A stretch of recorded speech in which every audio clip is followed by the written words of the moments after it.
for CBS News and other outlets, but you see those attendees just rattled by the experience of being part of a violent event. Because even if there was an intended target, as there appears to have been, to have a shot like that, multiple shots at a very well-guarded stage, there were people in the area who were also hit, which suggests, and if you could hear it, it didn't sound like an automatic weapon, but there were others that were hit in the area. And we are being careful, and when we are reading these initial reports and editing, I would have to say, some of the graphic detail that we are getting from some of our reporters on the ground. And we're just getting a new update that from our reporters Olivia Rinaldi and Jake Rosen, and I'm sure you're getting this update as well, that people are being escorted out. Jake Rosen spoke to an emergency room physician who saw a man shot in the head with brain matter on the ground.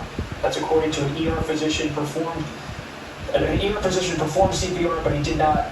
He's dealing with that at this moment. That's Jake Rosen. Our report, to be clear, Jake Rosen, our reporter on the ground in Butler, Pennsylvania, has spoken to an emergency room physician who saw a man shot in the head with brain matter on the ground. That's based on Jake Rosen's reporting.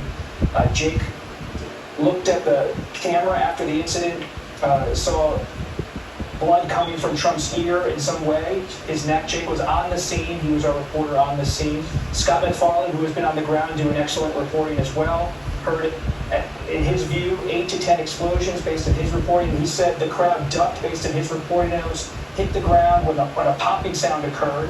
To Margaret's point, there was a popping sound. The press was under the risers. They saw Secret Service swarm to the left of Trump following the incident, saw helicopters come in a few minutes after. That's based on the-ground reporting from Olivia Rinaldi, Jake Rosen, and Scott McFarland, who are in Butler, Pennsylvania. And we do have that report to cover an election, but now our reporters are doing that to cover these rallies, to cover political conventions. And so we are happy to know that those two reporters are safe. But as we're seeing from the video, they are feeding in.